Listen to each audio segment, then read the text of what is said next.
अगर दुनिया की सबसे ताकतवर मिलिट्री पावर की बात की जाए तो इनमें रशिया, अमेरिका और यूके का नाम सबसे ऊपर आता है।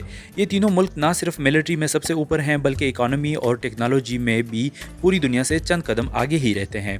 तो आखिरकार क्या वजह है कि इतने पावरफुल मुल्क अफगानिस्तान जैसे छोटे और कमज़ोर मुल्क से बार बार हार चुकी हैं? अफगानिस्तान में वो कौन से राज छुपे हुए हैं जहाँ से दुनिया के पावरफुल मुल्क उल्टे पाँव चली जाती है? और सबसे अहम बात यह है कि रूस, अमेरिका और ब्रिटेन का आखिरकार इस बंजर जमीन में किस चीज़ का इंटरेस्ट था? दी जियोग्राफी की वीडियोस में एक बार फिर आप सबका वेलकम है। नाजरीन, चैनल को सब्सक्राइब करना ना भूलिएगा। नाजरीन, अफगानिस्तान के लोगों ने हमेशा से गैर ताकतों से लड़ने में वक्त गुजारा है। यहाँ कब्जा जमाने की तारीख को अगर देखा जाए तो 2500 साल पहले यानी 522 कबल मसीह में पर्शियंस ने इस जगह हमला किया, लेकिन उनका कब्जा 2 सालों से ज्यादा ना चल सका। इसके बाद 331 कबल मसीह में सिकंदर आजम जैसे जिसने आधी से ज्यादा दुनिया पर कब्जा कर लिया था, उसने भी अफगानिस्तान पर कब्जा किया, लेकिन वो भी ज्यादा अरसा अपना कब्जा ना जमा सका। इसके अलावा मंगोल, सिख एम्पायर और मुगल एम्पायर्स ने भी वक्फे से यहाँ पर कब्जा जमाए रखा, लेकिन मंगोल भी यहाँ सिर्फ 2 साल टिके रहे, जबकि मुगल और सिख एम्पायर ने 1 साल के अंदर यहाँ से अपना हाथ निकाल लिया।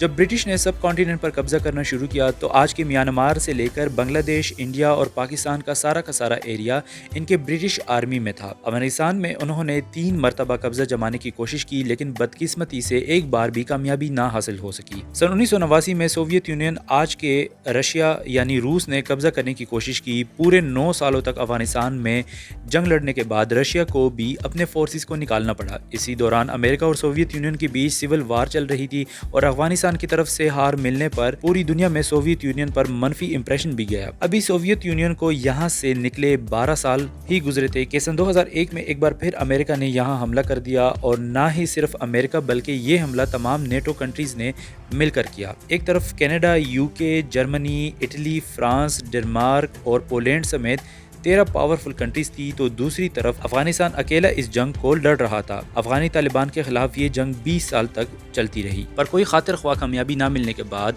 सन 2021 में ये फोर्सेस भी यहाँ से निकलने पर मजबूर हो गए और तालिबान के साथ डील साइन करनी पड़ी। एक्सपर्ट्स का कहना है कि इस 20 साल की जंग में ये फोर्सेस सिर्फ अफगानिस्तान के 15% इलाके पर ही कंट्रोल कर पाई थी। अफगानिस्तान का टोटल एरिया फ्रांस से थोड़ा बड़ा, जबकि इसकी पॉपुलेशन कैलिफोर्निया से भी कम है। अब सवाल ये पैदा होता है कि इतना छोटा मुल्क अपने 10 गुना बड़ा और ताकतवर मुल्कों का कैसे मुकाबला करता रहा? इसके कई सारे जवाबात हैं, लेकिन इसकी सबसे बड़ी वजह अफगानिस्तान के जियोग्राफिकल लोकेशन में छुपा हुआ है। अफगानिस्तान कई अलग अलग कबीलों में बटा हुआ है, जिसमें बड़ी तादाद उज़्बक, ताजिक्स और पश्तून शामिल हैं। ये बॉर्डर्स अफगानिस्तान ने खुद नहीं बल्कि आज से 120 साल पहले गैर मुल्की ताकतों ने बनाए थे। इन बॉर्डर्स की यहाँ के बसने वालों के सामने कोई हैसियत नहीं थी। इसके साउथर्न बॉर्डर्स को देखा जाए तो यहाँ कई 100 सालों से पश्तून आबाद थे। बॉर्डर बनने से पहले ही साउथर्न अफगानिस्तान और वेस्टर्न पाकिस्तान में पश्तून का बसेरा था, इसलिए इन पश्तूनों की अक्सर फैमिलीज अफगानिस्तान और पाकिस्तान में रहती हैं। लिहाजा जब ब्रिटिश एम्पायर ने यहाँ पर भी बॉर्डर डिफाइन किया, पर बाद में इन पश्तून के सामने इस बॉर्डर की कोई वैल्यू नहीं थी। जैसे बॉर्डर डिफाइन होने के बाद ये लोग एक दूसरे से मिलने आया जाया करते थे, वैसे ही बॉर्डर बनने के बाद ये लोग अब भी जाया करते हैं। क्योंकि इस बॉर्डर का इलाका इंतहाई ऊंचे पहाड़ों से गुजरता है, इसलिए इस बॉर्डर को दोनों मुल्क पाकिस्तान और अफगानिस्तान के लिए चैलेंजिंग रहा है। द ड्यूरन लाइन के नाम से पहचाना जाने वाला ये बॉर्डर 2640 किलोमीटर लंबा है, जिसमें कम से कम 300 के करीब ऐसे पॉइंट्स भी हैं जिनको इजीली क्रॉस किया जा सकता है। इसीलिए यहाँ से ड्रग्स, वेपन्स, मिलिटेंट्स की स्मगलिंग बहुत आसानी से होती है। अफगानिस्तान से बहुत आसानी के साथ मिलिटेंट्स अक्सर नए मिलिटेंट्स को तैयार करके वापस ले जाते हैं, इसीलिए द ड्यूरन लाइन को दुनिया का सबसे खतरनाक बॉर्डर भी कहा जाता है। अगर अफगानिस्तान का मैप देखा जाए तो ये एक लैंड लॉक कंट्री है, यानी अगर किसी को इसमें घुसकर जमीनी हमला करना हो तो इसके लिए उनको पड़ोसी मुल्कों की मदद लेनी पड़ती है। लेकिन जैसे तैसे अफगानिस्तान के बॉर्डर तक पहुंचा भी जाए तो हमला आवरों को बड़े बड़े पहाड़ों का सामना करना पड़ता है। याद रखें, अफगानिस्तान बेशक कॉन्टिनेंट का सेंटर है, लेकिन यहाँ की कम आबादी भी यहाँ की इन पहाड़ों की हार्श कंडीशन की वजह से है, जिनको हिंदुकुश माउंटेन रेंज भी कहा जाता है। ये रेंज इतनी ऊंचाई और खतरनाक है कि यहाँ सरवाइव करना और इनको क्रॉस करना इम्पॉसिबल ही माना जाता है। ये पहाड़ अफगानिस्तान के 75% एरिया को कवर किए हुए हैं। ये पहाड़ी अफगानिस्तान को एक नेचुरल वॉल्स का काम भी देती है। ये गैर मुल्की ताकतों के लिए तो अनजान है, लेकिन यहाँ के लोकल्स के लिए इन पहाड़ों से अच्छी तरह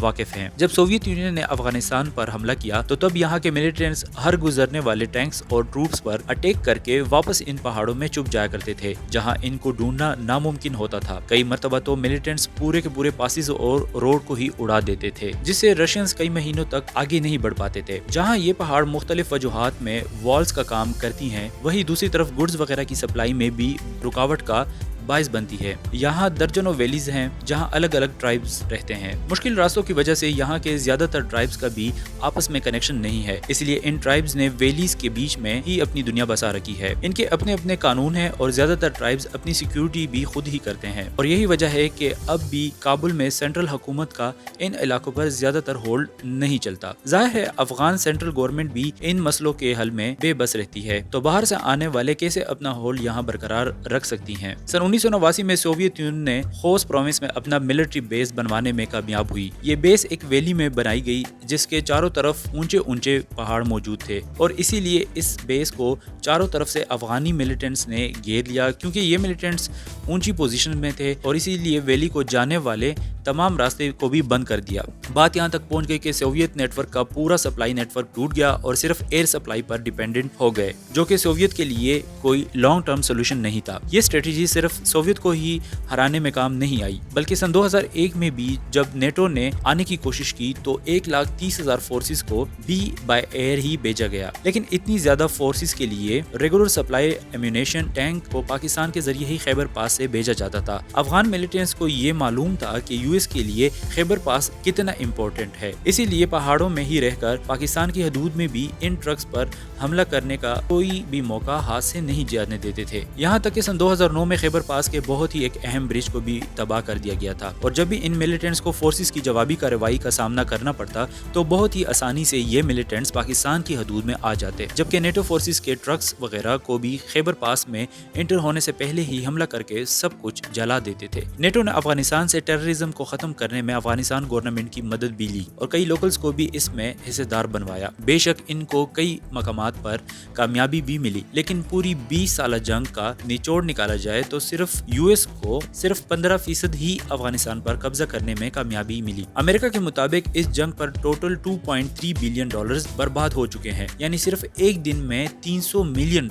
इतनी बड़ी रकम इस्तेमाल करने के बाद भी जब 85% हिस्से पर तालिबान का होल्ड बरकरार था तो यूएस ने यहाँ से आखिरकार निकलने में ही बेहतरी समझी। अब हमें ये समझ तो आ गया है कि यहाँ पर मौजूद खतरनाक पहाड़ियाँ और उसमें मौजूद ये सीक्रेट गारें और यहाँ आइसोलेटेड ट्राइबल्स की वजह से ही गैर मुल्की ताकतें यहाँ ज्यादा देर तक नहीं टिक पाती। लेकिन इन सब को जानने के बावजूद भी हर कोई अफगानिस्तान को कंट्रोल क्यों करना चाहता है? इस बात का जवाब भी हमको अफगानिस्तान की जियोग्राफिकल लोकेशन में ही मिलता है। ये एशिया का सेंटर है जिसको हार्ट ऑफ एशिया भी कहा जाता है। सेंट्रल एशिया, साउथ एशिया और मिडिल ईस्ट में कनेक्टिविटी बनाए रखने के लिए बहुत जरूरी है कि अफगानिस्तान के हालात कंट्रोल में हो, और जाहिर है जो भी इस कंट्री को कंट्रोल करेगा वो इन तमाम रीजन की कंट्रीज के लिए खास भी होगा। और यहाँ पर हर पावरफुल कंट्री के हारने की सबसे बड़ी और खास वजह ये भी है कि अगर कोई भी यहाँ अपनी पावर होल्ड बनाना चाहता है तो दूसरी पावर मिलिटेंट्स को फंडिंग के जरिए सपोर्ट करके उस पावर को कमजोर कर देता है, और ये भी एक वजह है कि अफगानिस्तान आज तक किसी के हाथ नहीं आया। लेकिन इसके अलावा अब हर किसी के जहन में ये सवाल भी आ रहा है कि अब आखिरकार कब तक अफगानी तालिबान अपनी हुकूमत को बरकरार रख पाती हैं। चैनल को सब्सक्राइब और वीडियो को लाइक और शेयर जरूर कीजिएगा।